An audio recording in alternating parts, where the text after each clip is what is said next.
All right, what is up, folks? So I've been talking about this subject quite often. I've been talking about obviously the movement of passport bros. These men from Western countries, mostly white men, sometimes a black man. Well, nowadays there are even some Asian Americans or Asian Canadians who are moving back to Asia, and they're finding their girlfriend or their wives in these Asian countries. And obviously, this movement it's subject to a lot of controversy, and there are many positives and there are many negatives to the passport bros movement. But here's the thing, right? I live in the real world. I think everybody living in the West can relate. Even though I'm currently staying in China, it's temporary. I still have to return to Canada for at least a couple more years because I have to pay off all my debt. And my goal is that after that I will be leaving permanently. Right? It's becoming almost impossible to survive. I understand, yes, there are a lot of people in Western countries who are well off, obviously, right? You have Elon Musk and Jeff Bezos and Donald Trump, right? But you're talking about a tiny percentage of the mainstream media and all these crazy feminists. They want to talk about the patriarchy. Or they say men own everything, men have all the power, right? How the hell does Elon Musk having a net worth of over $400 billion have anything to do with me, right? Whatever Jeff Bezos has in his bank account has absolutely nothing to do with me, right? The vast majority of people are struggling. And obviously, it's not just the young men. Young women are struggling as well, right? A lot of people have no hope for the future. Here's the reality, right? So if you live in America, one of the wealthiest nations on earth, right? So America is #1 in the world in terms of total GDP. And even when you look at the GDP per capita, America is #7 in the world. But however, I would say probably 60, maybe even higher, could be 65 or 70% of Americans are living paycheck to paycheck. And I can confidently say that probably over 80% of youths in America, they will never ever be able to own a home in the future, right? And you want to talk about white privilege, honestly, even for a white guy, it's pretty difficult. So the average income for a white male in America is roughly $52,000 US per year, right? Since, white people are still at this point the majority in the United States, so you're about 58% of the population. Let's use the white man as an example. So $52,000 US, right? That's exactly $1,000 a week. But obviously, there's going to be taxes and deductions, right? So after taxes, you're probably less than $800 USD per week. You're probably looking at $780. And in some parts of America, let's say if you live in rural Tennessee or rural Arkansas, I think you'll be just fine. But let's say if you lived in the Bay Area, if you lived in New York, if you lived in Los Angeles, I really don't think you can actually survive. And even if you could afford to, life is going to be extremely difficult for you. So this is why I want to come back to the subject of the passport bros. So if you're wondering, right, these men, right, from Western countries, the #1 incentive for so many of these men, the reason why they want to move to these Asian countries is this. I'm about to show you guys something, right, in the background. I'm temporarily staying at this home. I'm in the city of Chengdu. So Chengdu is a city of over 22 million people. I'm in the outskirts of the city. Let me show you guys the place I'm temporarily staying at. This is about 60, possibly 62 square meters, or about 650 square feet. So I apologize if the place is a little bit messy because so this is the home of a family relative. I'm temporarily staying here. I'll give you guys a very quick tour. So this is the master bedroom. Yeah, I'm temporarily staying here. That's why I got these duck sheets, but obviously these are not mine. There's a little computer desk. I've got my laptop charging, but doing some editing here. Yeah, the negative about southern China is that as you guys can see outside, yeah, 80 to 90% of the time it's pissing rain or cloudy. There's Instagram versus reality. Generally speaking, obviously the climate in the south is a lot better. The temperature is a lot warmer, right? There's not really a winter here, but yeah, it's rainy or cloudy most of the time. There's a really big closet. So once again, this is 650 square feet. This tour will be quick. Now we'll share something that will shock you guys. So you guys can see this is a smaller bedroom, and there's another closet. This is the entrance. I'm on the 4th floor. So this is the main living space. There's a pretty big fridge. There's another balcony. They got some plants going, and yeah, very small kitchen. So there's obviously a washer here, and there's a kitchen. So there's the sink, and there's another window, sliding doors, and very small bathroom. But what do you need to do, right? You don't need to do much. There's a toilet, there's the sink, And yes, you can take a shower. There's hot water 24/7. But usually the hot water, I think it lasts for something like 30 minutes maximum if you turn it on continuously. So if you want to have a shower, you need to keep it quick. So here's something crazy, right? So how much do you guys think this unit costs?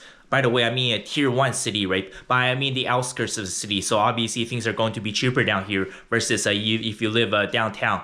Some of you guys might think, this unit is what, 120,000 US? Possibly 100 grand? Was it only 75,000? Well, here comes the cold hard truth, right? So this unit, right, this is the 2025 market price. I mean the outskirts of a tier 1 mega city of 22 million people, right? So this unit costs 430,000 yuan. It's about $58,500 USD. Yes, you heard that correctly. I mean, once again, tier 1 mega city. And if you want to rent a place like this, let's say monthly, right? If you want to give this a passport bros movement, if you guys want to give this a try, let's say if you want to move to an Asian country, right? So I've been looking at these various listings online just around this neighborhood, right? In downtown core, it's obviously a lot more expensive. But generally speaking, you're looking at anywhere between 1,000 yuan to 1,300 yuan per month, right? So 1,300 yuan per month, that is the upper limit, right? So you're looking at about $180 USD per month to rent. Once again, this is a 2 bedrooms apartment, right? Like the main bedroom, it's not bad at all, right? If you want to do some push-ups and yoga or Pilates, right? There's some space in the living room and you can take a hot shower here. So yeah, the upper limit is $180 US per month to rent a place like this. If you're wondering what is the average salary, let's say in the city of Chengdu, right? If I want an honest answer, it's probably around 7,000 yuan per month in this city. So 7,000 yuan per month in US dollars, you're looking at $970, $980 USD per month. Even 7,000 yuan per month. That is actually a lot of money when you live in this city, right? If you're wondering how much everything else costs, right? Have a look at this picture, right? So obviously, if you guys are into butter poached lobsters, or if you want to eat some surf and turf, if you guys want to eat tomahawk steaks all day, there are some really, really expensive places in the city, obviously. But here's the thing, right? If you're just an honest man, if you want to make an honest living, right? So if you go to one of these mom and pop shops, this is the typical price in these areas. Look at how cheap everything is. So when you see there's 3 prices, right? You see like 11, 12, or 13 yuan. So there's small, medium, and large portions, right? So some of the food items you see on the screen, this is a typical mom and pop restaurant, right? So you have the beef noodles, small, medium, large. Then underneath that, it's kind of like a black bean noodle. It's the noodle that does not have any meat. So it's obviously it's going to be cheaper. Look at the small portion is only 8 yuan. The medium is 9, and the large is 10 yuan. So once again, 10 yuan, that is $1.40 USD. Underneath that, the third item, that is a bowl of wontons. So the large portion, I believe you get something like 25 wontons. Although they're a little bit smaller, but still, you get 25 wontons for 10 yuan. That is $1.40 USD. So yes, you can eat at these mama and papa restaurants. Let's say, 3 times a day. You can eat it, 3 times a day, 30 days a month, right? Let's say even if you round it up from 10 yuan, let's say every meal you want some soy milk or some congee, or if you want to have a soft drink or something. Let's just round up the price of these noodles and wontons to, let's say, 15 yuan per meal. That is only 45 yuan per day, right? That is less than $200 USD per month on food. Once again, if you actually buy vegetables and cook at home, it's going to be cheaper. I'm talking about even if you're going to a mom and pop restaurant every single day. 3 meals a day, 30 days a week, right? So yeah, your rent, once again, right, on the upper limit, you're looking at 1,300 yuan per month. Once again, like you can't get this kind of price if you live in the downtown core, but if you're willing to move to the outskirts of the city, right, so your rent, you're looking at 180 USD per month. The food cost, you're looking at 180 USD per month. What about the public transit, right? So if you want to move to the outskirts of the city, right? So from here, if you want to get to the downtown, so the cost of taking the metro from here to downtown and back, it's about 14 yuan, or just under $2 USD. But once again, you don't need to take the public transit every day, right? See, this is why so many people actually want to move to these Asian countries. This is a major incentive as to why so many men want to become passport bros. So, even if I round up the cost from public transit, right? Let's say, if you live in this area of town, if you need to go downtown every single day and take the subway back, right? 2 trips, so 14 yuan. So that's Once again, $2 a day. Even if you took a trip like this to downtown and back every single day. So yeah, the cost of public transit at the most, right, is going to be $60 per month.